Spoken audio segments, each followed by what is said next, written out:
As the leaders and delegates make their way into the hall,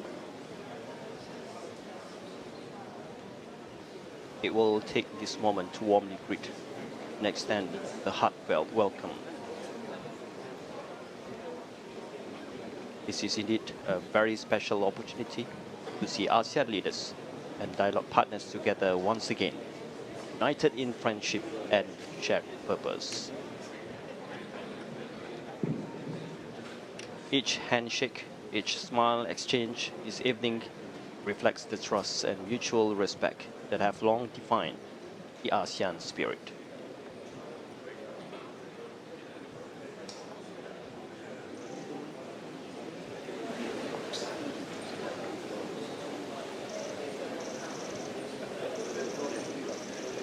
And now the arrival of the Honorable Datuk Sri Anwar Ibrahim, Prime Minister of Malaysia.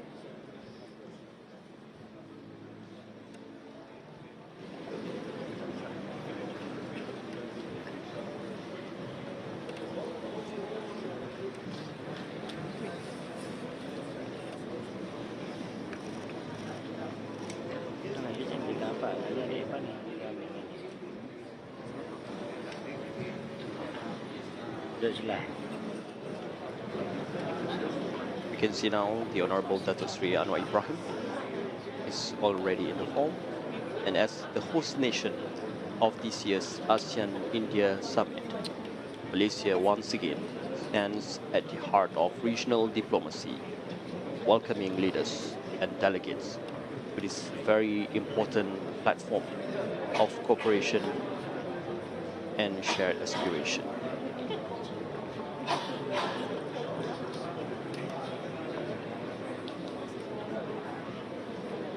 The Prime Minister of Malaysia will co-chair today's 22nd ASEAN-India Summit alongside the Prime Minister of India, continuing discussion on strengthening connectivity, advancing trade, and promoting peace across the region.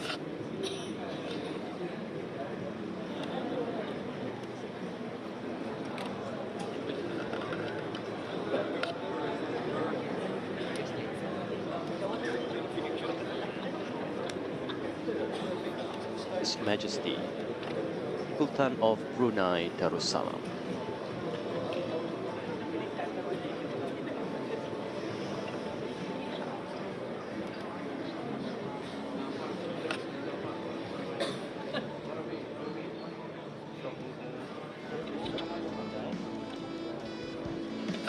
As one of the ASEAN's longest serving leaders, Majesty Sultan of Brunei Darussalam, with wisdom, experience and steady leadership, continue to inspire the region.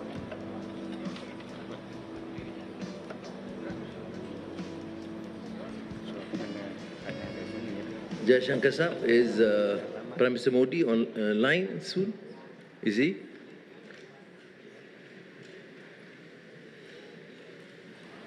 Anytime soon? We're waiting clearance with The session shall commence. Oh yes, Namaskar.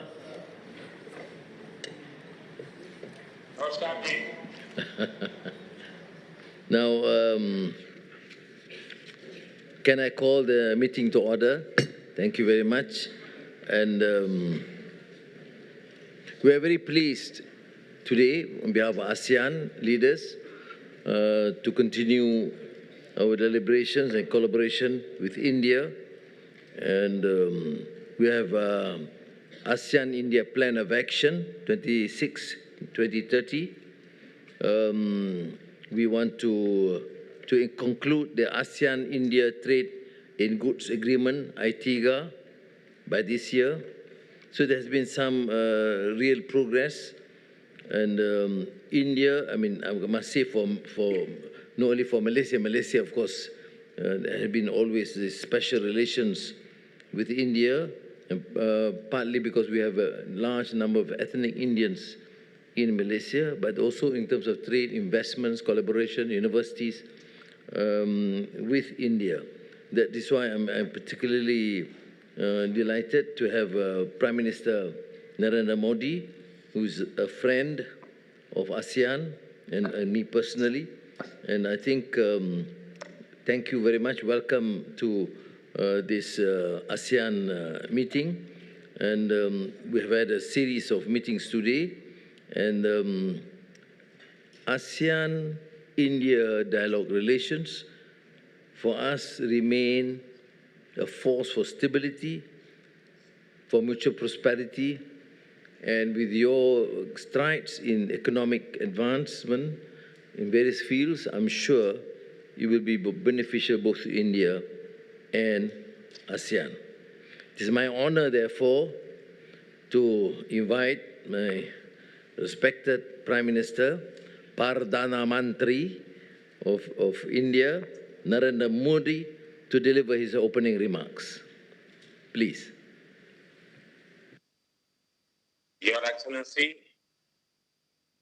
Your Excellency, Prime Minister and my friend Anwar Ibrahim, Your Majesty, Excellencies, Namaskar. It is a great pleasure for me to be with my ASEAN family once again. I am very pleased to be with all of you. I convey my heartiest congratulations to Prime Minister Anwar Ibrahim for his successful chairmanship of ASEAN. I thank President Marcos of the Philippines for ably playing the role of country coordinator for India. And I welcome Timor-Leste as a new member of ASEAN. I express on behalf of all Indians, I express my deepest condolences to the royal family and to the people of the Thailand on the demise of Queen Mother. Friends, ASEAN and India together represent about 1/4 of the global population. We don't just share geography.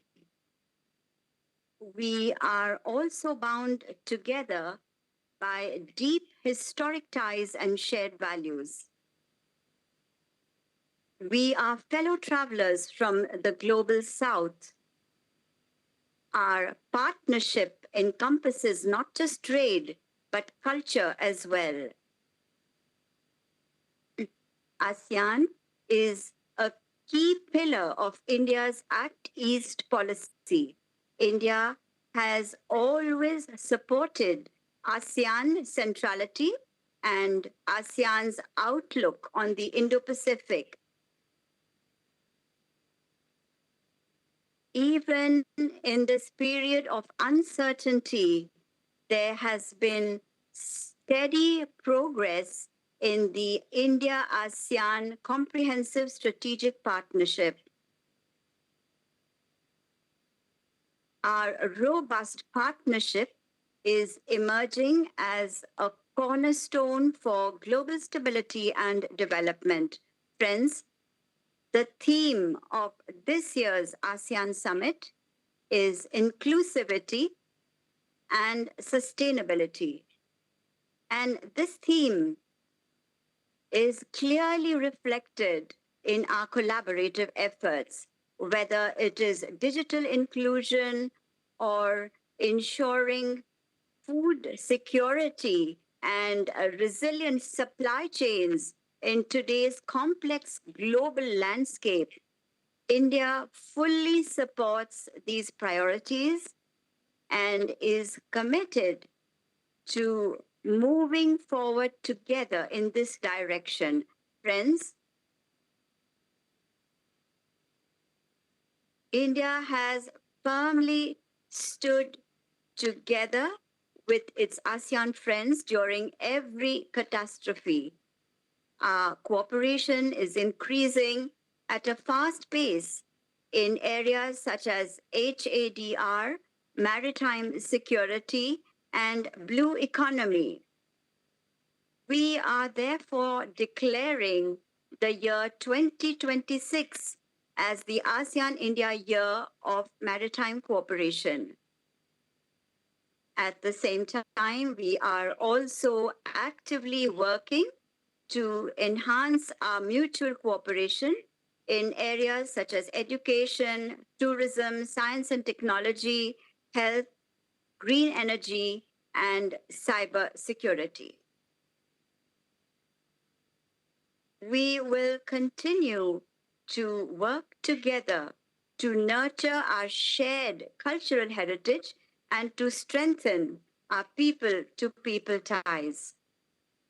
Friends, the 21st century is our century. It is the century of India and ASEAN. I am confident that the ASEAN Community Vision 2045 and our goal for a developed India by 2047, that is Viksit Bharat 2047, will build a bright future for all mankind.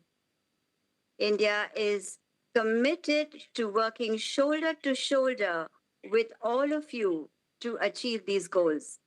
Thank you very much. Namaskar, Prime Minister Modi ji, for the remarks. And we will proceed and focus on the review of ASEAN-India cooperation and its future direction. That is in document number 2. And then if Excellencies want to follow, there be, of course, other matters. These have been circulated earlier. We will begin because by the President Ferdinand Marcos Jr. of the Philippines, because he is the country coordinator for ASEAN-India Dialogue Relations. Please. Thank you, Mr. Chair. Your Excellency, Prime Minister Narendra Modi, Your Majesty, Excellencies. Last August, I had the privilege of visiting India at the invitation of Prime Minister Modi. And during my visit to the world's largest democracy, I witnessed firsthand that as nations of the Global South, we share common challenges and that deeper cooperation amongst us is essential.